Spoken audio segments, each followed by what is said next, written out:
देश में मोदी लहर बरकरार है और इस बात को पुख्ता तौर पर साबित किया है पूर्वोत्तर के 3 राज्यों के जिस तरीके से चुनावी नतीजे सामने आ रहे हैं। ऐतिहासिक जीत बीजेपी को लिफ्ट का 25 साल का जो किला था उसे ढहा दिया है और अब सरकार बनाने की स्थिति में है और हर ओर जश्न का माहौल है। तस्वीरें आप देखिए किस तरीके से त्रिपुरा की जीत पर जश्न है।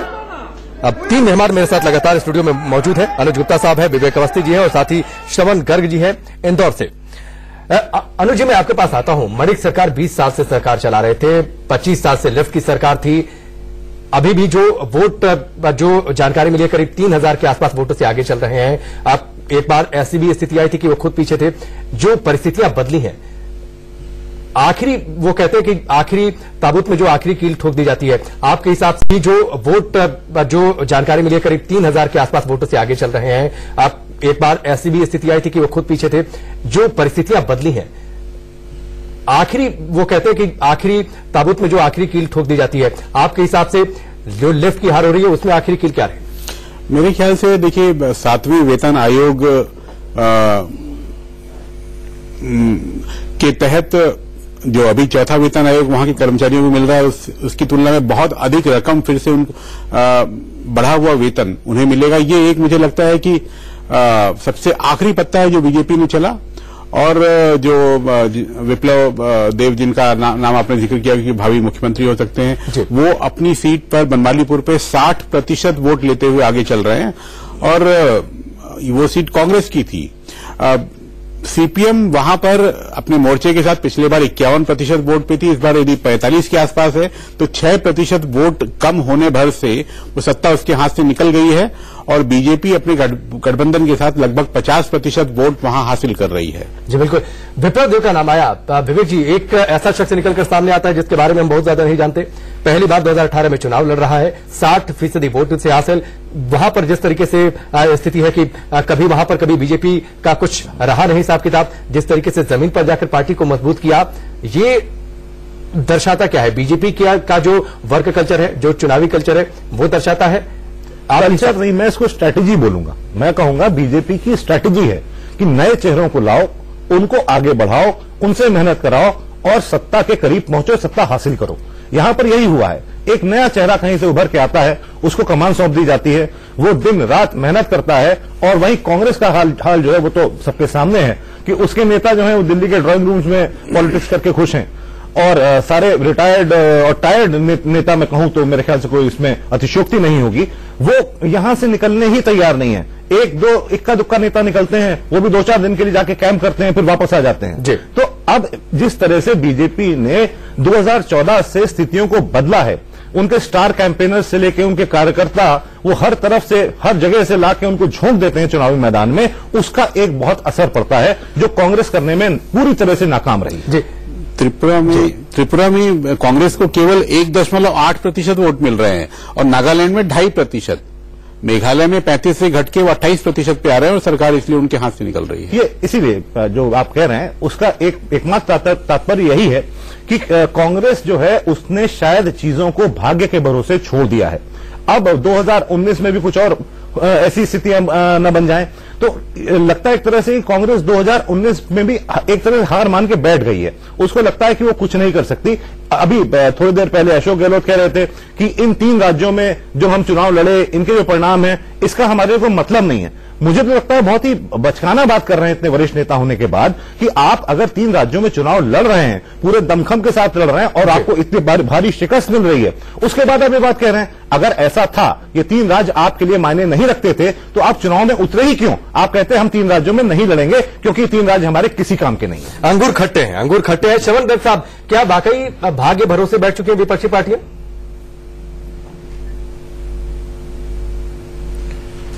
देखिए, वहां उत्तर पूर्व में विपक्षी पार्टियों के नाम पर केवल कांग्रेस थी, बाकी रीजनल पार्टीज थी। जी। ये पूछना चाहिए राहुल गांधी को, कांग्रेस के लोग बुलाकर कटघरे में खड़ा करके पूछें, जब किसी और राज्य में कांग्रेस हारती है तो राहुल गांधी पूछते हैं इस पूरी हार के लिए, जहां से उत्तर पूर्व से मैंने कहा कि 25 लोकसभा की सीटें हैं और उसका असर 2019 के चुनाव पर पड़ना है। राहुल गांधी से पूछना चाहिए कि इस हार की जिम्मेदारी आप लेने को तैयार हैं कि नहीं। कांग्रेस को अगर बचाना है जैसा कि सारे एंकर्स कह रहे हैं, सारे पैनलिस्ट कह रहे हैं कि कांग्रेस की बहुत बुरी हार हुई है, तो उसके लिए सबसे पहली जरूरत तो यह है कि राहुल गांधी को हट जाना चाहिए कांग्रेस से और कांग्रेस का नेतृत्व किन्हीं और लोगों के हाथों में देना चाहिए। मेघालय में कांग्रेस की सीटें कम हो गई, नागालैंड में, त्रिपुरा में पिछली बार 2013 में 10 सीटें थी, इस बार 0 हो गई। नागालैंड में 8 सीटें थी, 0 हो गई। तो ये पूरा का पूरा जो दृश्य है ये बताता है कि कांग्रेस जो है पूरी तरह से के कगार पर है उत्तर पूर्व में, और अगर यही चीज रहती है तो 2019 के चुनाव में कांग्रेस की जो आज स्थिति है वो भी ज्यादा खराब होने वाली है। बिल्कुल। ये कहा गया कि मध्य प्रदेश में 2 सीटें जीती अभी कांग्रेस, मुंगावली और एक और जगह पर, वो दोनों सीटें ज्योतिरादित्य सिंधिया के कारण जीती। वहां उन दोनों सीटों पर भी पहले कांग्रेस के कारण जीती। शर्मा साहब, वहां दोनों सीटों पर भी पहले कांग्रेस के विधायक थे और जिनके जाने के बाद जो है कांग्रेस के लोग थे। जी बिल्कुल बिल्कुल, और अपनी सीटों को बचाने में कामयाब रही, ये हम कहेंगे तो ज्यादा बेहतर होगा। विवेक जी, एक सवाल और आपसे, क्योंकि जिस तरीके से त्रिपुरा में परिस्थितियां बदली हैं, शायद जिस स्ट्रेटजी की आप बात कर रहे थे, योगी आदित्यनाथ को उस स्ट्रेटजी के तहत उतारा गया था। 7 जगहों पर उन्होंने रैली की, 5 जगहों पर जीत हासिल हो रही है। नाथ संप्रदाय के जो लोग थे उनको अच्छे से टारगेट किया बीजेपी ने। देखिए, स्ट्रैटेजी वाइज अगर आप देखें तो बीजेपी की स्ट्रैटेजी एकदम वेल इन प्लेस कह सकते हैं आप। उनको मालूम है उनको अपने किस स्टार कैंपेनर को कहां भेजना है, उनको ये मालूम है किस स्टार कैंपेनर से उनको क्या बुलवाना है, उनको ये मालूम है किस स्टार कैंपेनर से उनको क्या मैसेज जनता को देना है।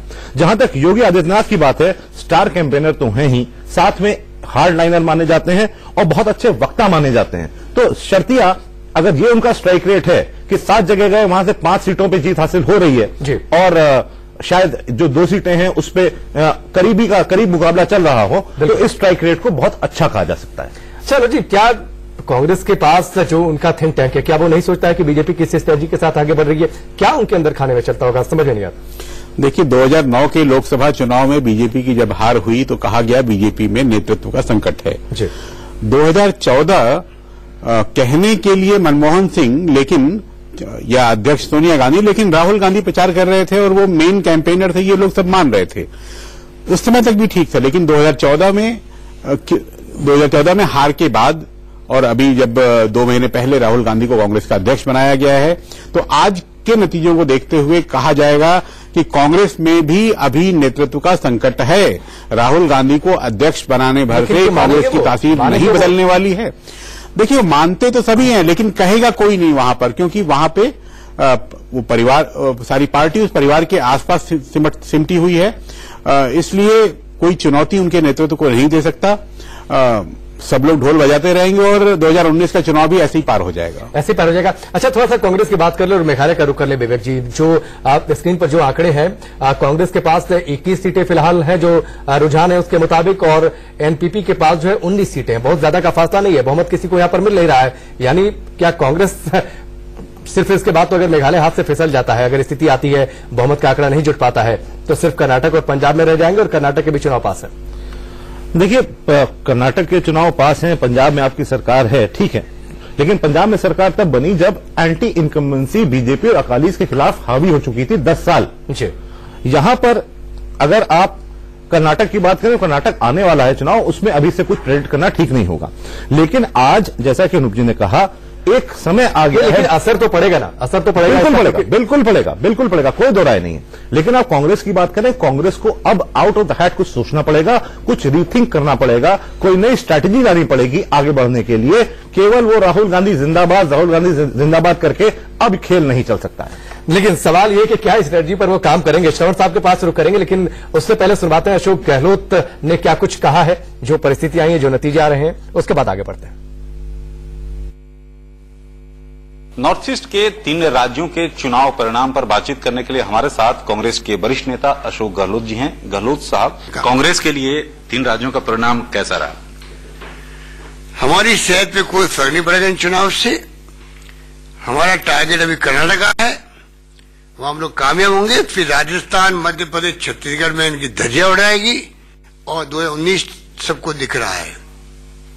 जो मोदी जी पहले कहते थे 10 साल तक इनको कुछ छेड़ नहीं सकता, पूरा मुल्क इंतजार कर रहा है, 2019 का इंतजार कर रहा है।